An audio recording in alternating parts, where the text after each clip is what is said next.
great state of Tennessee.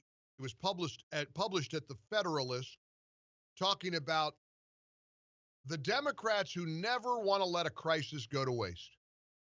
And boy, is that not evident everywhere we turn. This is Friday. We're in the middle of the month. We are at a point where the predictions of gloom and doom and Armageddon in the state of Georgia should be coming to fruition. So far, thank the Lord, it isn't happening. The curve is being flattened. The numbers are going down. The mayor of New York yesterday said it was a perfect day. 3 big categories: new infections, hospitalizations. It's going down. The percentage of those testing positive is going down. De Blasio said during his daily press briefing, today is a very good day. Big movement, big jump in the right direction. You're talking fewer and fewer people fighting for their lives. 3 for 3, a perfect day, New York City. In Georgia, Florida, states that are cautiously opening, wow, we're not seeing the dramatic spikes that were feared.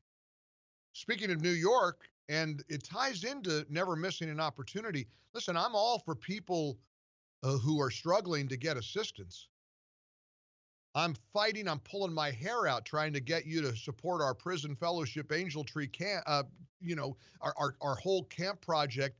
Last year, you sent thousands of kids to camp literally through this show. This year, we're sending the camp to them, and I'm asking you to support the Angel Tree Prison Fellowship Ministry because I want to help people who are hurting. I'm not somebody who, and most people are not oblivious to the pain and suffering of the less fortunate, but listen to what they're doing as part of the coronavirus response. New York City is going to buy millions and tens of millions of dollars of air conditioners for people because they expect it to be hot this summer. I think it's hot most summers, and I'm not real sure what coronavirus has to do with buying air conditioners for people in public housing. But that's what the New York mayor announced today. I'm not kidding. As part of coronavirus, they're going to spend $55 million of taxpayer money to buy air conditioners for vulnerable people. I'm sorry, I'm mystified. I'm confused by it all. And I believe it's just exactly what Marsha Blackburn says it is. Never letting a crisis go to waste. Take every opportunity you can. If we're in a pandemic, let's make it count.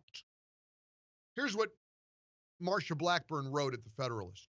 By their own standards, the House Democrats' Round 4 rescue package is a flop.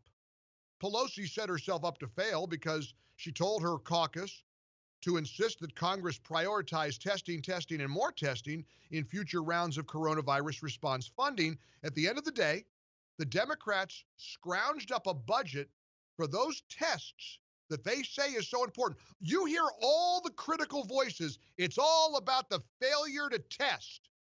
Everybody's screaming at the mountaintops, it seems.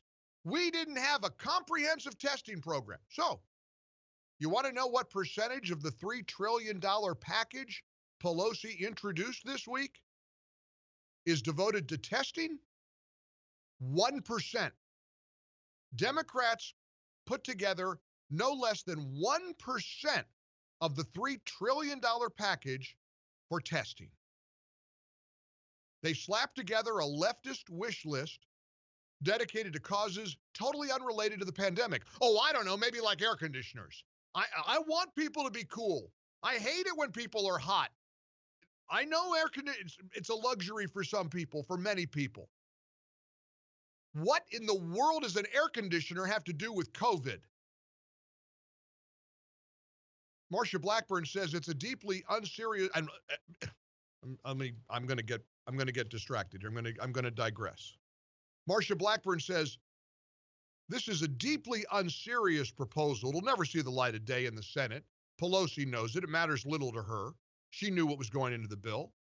That's why she didn't even bother to call her caucus back to Washington until she was ready for them to rubber stamp an absurd 1,800-page bill most House members had never touched.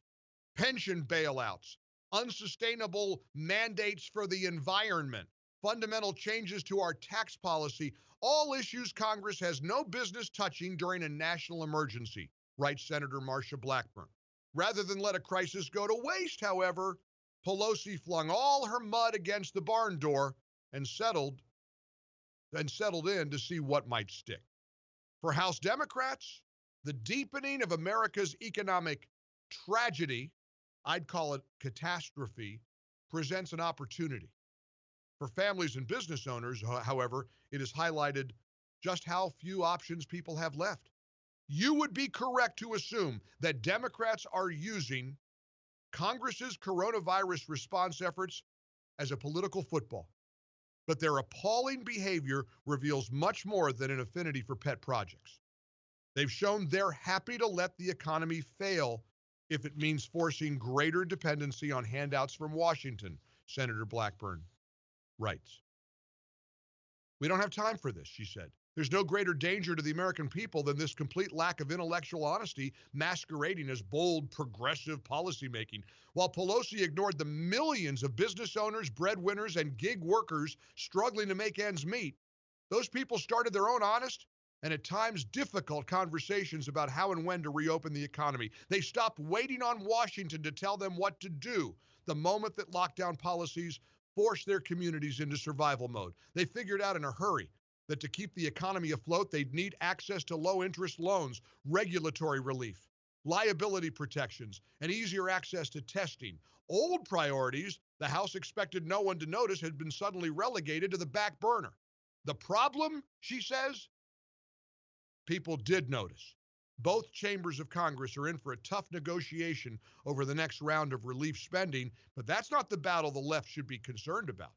Despite all evidence to the contrary, she says, House Democrats have not declared war on Senate Republicans with this preposterous piece of legislation. They have instead declared war on the American people.